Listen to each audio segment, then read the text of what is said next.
কি আর কমু দুঃখের কথা, সারা রাত ঘুমাইতে পারি নাই। এত টেনশন চিন্তা ভাবনা নিয়ে আসলে রাতে ঘুম হয় না। বাংলাদেশ তো নতুন করে স্বাধীন হয়েছে, সেই সাথে সাথে চুরি ডাকাতিও বেড়ে গেছে।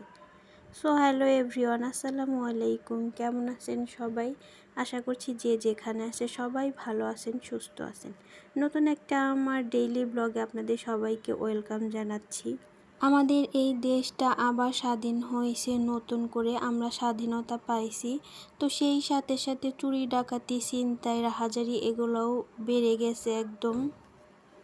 সারাদিন কাজকর্মের পরে সবাই একটু রাত্রে ঘুমায়, শান্তির একটা ঘুম দেয়, নিশ্চিন্তা নির্ভাবনায় শান্তির একটা ঘুম দেয়। তো সেই ঘুমটা আমাদের আর নাই। রাত হলেই দেখা যায় যে আরও বেশি টেনশনে কারণে ঘুমই হয় না। ফোন হাতে নিলেই তো দেখা যায় সব জায়গায় ডাকাতি হচ্ছে, ভাঙচুর হচ্ছে, এগুলো আর ভালো লাগে না। ডাকাতের নাম শুনলেই আসলে মনের ভিতর একটা অজানা ভয় কাজ করে। ডাকাত নাম না জানি কত ভয়ঙ্কর।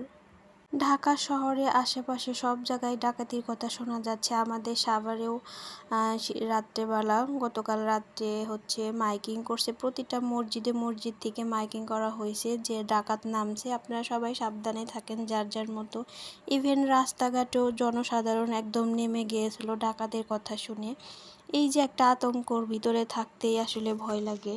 আসলে এগুলোকে আমি ডাকাত বলবো না, এগুলোকে আমি ছ্যাঁচড়া পোলাপান বলবো। কিছু ছ্যাঁচড়া পোলাপান আছে না, অল্প বয়সে 20-22 বছরের ছেলেরা দেখা যায় ছ্যাঁচড়া টুকাই মোকাই, এরাই সুযোগে সদ্ব্যবহার করছে।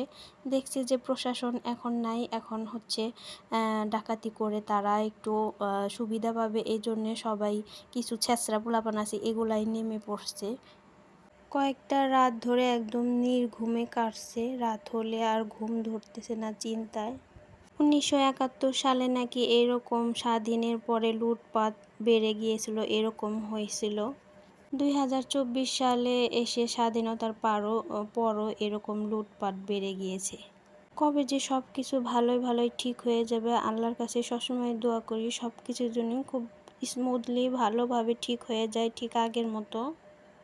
সারাদিন তো মানুষ কর্মব্যস্ততায় ব্যস্ত থাকে, যার যার প্রফেশনে সে ব্যস্ত থাকে। তো রাত মানেই তো ঘুম, একটু রিল্যাক্স, একটু রেস্ট। তো সেই রিল্যাক্সটা নাই, সেই ঘুমটা আর এখন নাই। এখন রাত মানে একটা আতঙ্ক, একটা চিন্তা, নির্ঘুম রাত।